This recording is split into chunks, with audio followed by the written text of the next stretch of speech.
Right now, your lawn looks fine. Green, full, nothing wrong with it. That's the problem, because in about 10 days, the heat is going to arrive, and what your lawn looks like in August was already decided before the first hot day ever showed up. Most people don't find out until it's too late to fix. Let me show you what's coming. You know those dinner plate brown patches that show up in everybody's yard around Labor Day? The crispy spots that crunch when you walk on them? The thin yellow areas? The parts where the grass just gives up and you can see dirt? That doesn't happen because of August. That happens because of what nobody did in the last 2 weeks of June. By the time you see the brown, the lawn's been dying underground for 2 months and you never noticed. My name's Roman, and I've spent 15 years figuring this out the hard way. For most of those years, I did exactly what you're probably doing. The grass looked fine in June, so I left it alone. Then it turned crispy in August. I panicked, and I ran to Home Depot for a $40 bag of Scots to save it.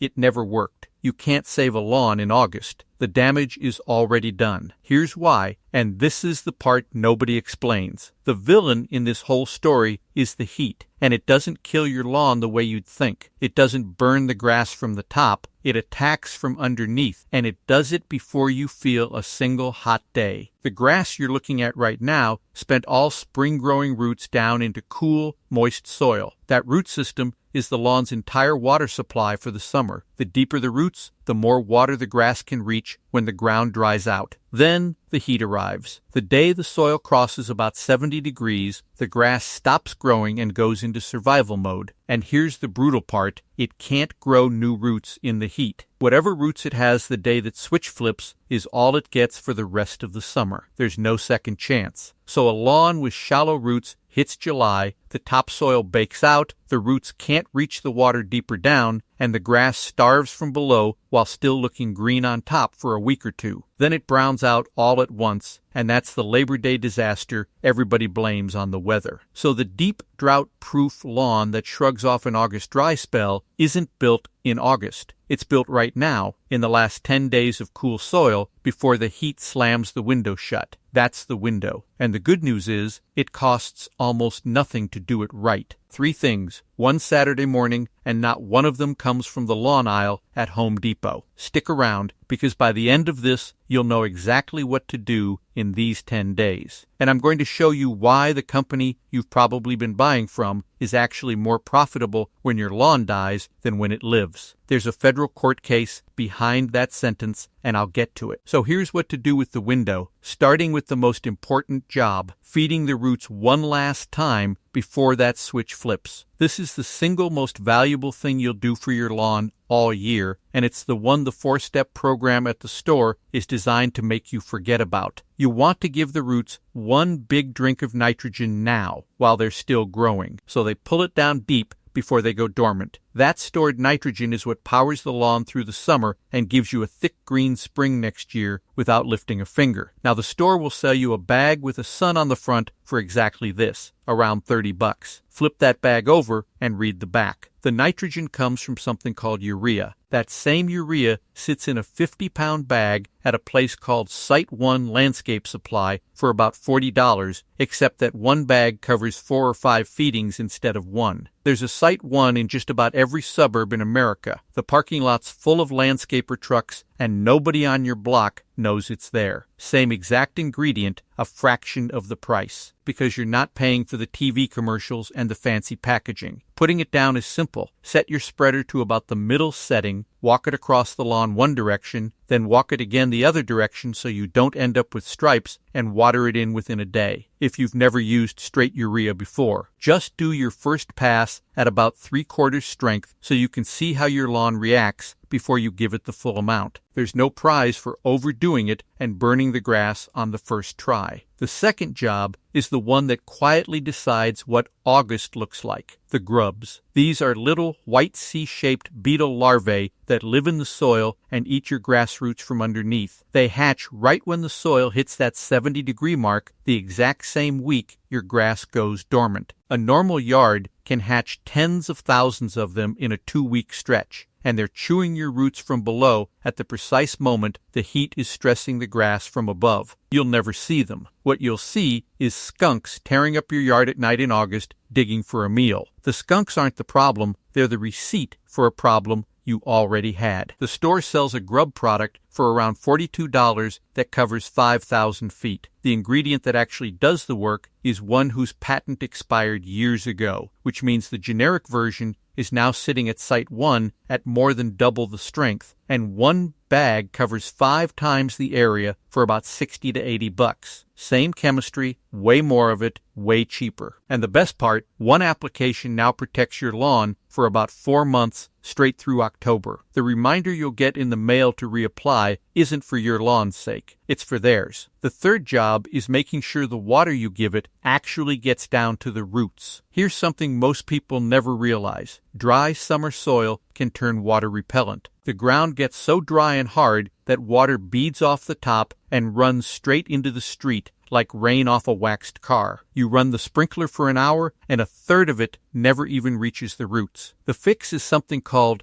a surfactant, which is just a fancy word for something that helps water soak in instead of running off. There are guys online selling $40 bottles of soil wetting agent for this exact job. The version the golf course crews have quietly used for 40 years is baby shampoo. 4 ounces in a gallon of water, sprayed over 1,000 square feet and watered in. $3 at the grocery store. And that's the 10-day window handled. 1 feeding, 1 grub treatment, and a bottle of baby shampoo to open the soil up. Around $60 total, 1 Saturday morning, and your lawn walks into July with a full root system, nothing eating it from below, and soil that drinks the water instead of shedding it. Now, I know exactly what happens after a video like this. You get fired up, it all makes sense today, and then 3 weeks from now, when the heat's actually here, you're standing in the yard trying to remember. Was it morning or evening I'm supposed to water? How long do I run the sprinkler? What do I do about that brown spot that just popped up? The window closes faster than the memory holds, and that gap is where most lawns die. So I put the whole thing in writing.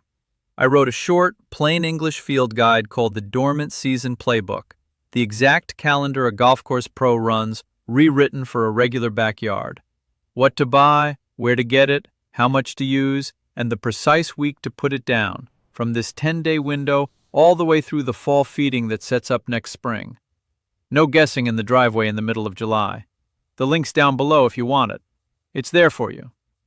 Now let me give you the part the pros never put on a bag, because there's no bag to put it in. This is how you keep the lawn alive once the heat actually arrives, and it comes down to 3 rules. Rule 1, stop fertilizing once it gets hot. After the soil crosses 70 degrees and the grass goes dormant, feeding it nitrogen actually burns it. The plant is already stressed, and a fresh dose of fertilizer is the last thing it can handle. The store sells a summer Step 3 bag anyway, and skipping that bag is one of the most important things you'll do all summer. Put the spreader away after this week's feeding and don't touch it again until fall. Rule 2, raise your mower up to 3.5, even 4 inches, and do it before the heat hits. Taller grass shades the soil and cuts how fast it dries out by about 1/3. It also blocks the sunlight that weeds like crabgrass need to sprout, and it pushes the roots deeper. Cutting it short because it looks neat is the fastest way to a crispy brown lawn by August. And leave the clippings on the ground when you mow. They break down in a week and feed the lawn for free. Bagging them up is literally throwing fertilizer in the trash. Rule 3, water deep and not very often. Never a little bit every day. 15 minutes of sprinkler every evening feels like the responsible thing to do, and it's actually the worst thing for your lawn. The water never soaks down to the real roots, the surface stays wet all night, which is exactly how lawn fungus gets started. And the roots stay lazy and shallow because they never have to reach down for moisture. Then the first dry August week shows up, and the whole thing collapses in a matter of days. What you want instead is one good deep soak a week, early in the morning, so the sun doesn't burn it off and the grass has time to dry before dark. And here's a free trick to know exactly how much water you're putting down. Set 3 empty tuna cans out across where your sprinkler reaches, turn it on, and time how long it takes to fill them up an inch. That's your weekly watering time, locked in. The pros measure. Everybody else guesses, and the guessers are the ones with the brown lawns come August. So that's the whole system. The 10-day setup before the heat, and the 3 rules that carry it through the summer. You now know more about keeping a lawn alive through July and August than just about anyone on your street. But before you go, there's one more thing you should know about the company most of those store bags come from, because it touches every product I just told you to skip. Back in 2012, Scott's Miracle-Gro stood up in federal court and pleaded guilty to 11 criminal violations of federal pesticide law. They had knowingly coated 70 million units of wild bird food with pesticides after their own employees warned management for 6 months that it was killing birds. They got hit with a $12.5 million fine, the largest ever handed down under that law. That's the company telling you what to spread on the grass your kids play on, where your dog drinks out of puddles after it rains, where the runoff flows down the storm drain and into the river your town pulls its drinking water from. If a company will knowingly poison birds for 2 years after being begged to stop, you can decide for yourself how much you trust the label on their bag. So here's your 10 days. This weekend, go grab some urea, a generic grub treatment, and a bottle of baby shampoo. Feed it once, treat it once, open up the soil, raise the mower, set the sprinkler to 1 deep soak a week, and skip the summer bag. The work that saves your lawn in August is the work you do in the next week and a half while everything still looks perfectly fine. Do it now while you've still got the window open, and hit subscribe because the next video is the one that breaks down the crabgrass scam, and it's the one Scott's is going to like even less than this one.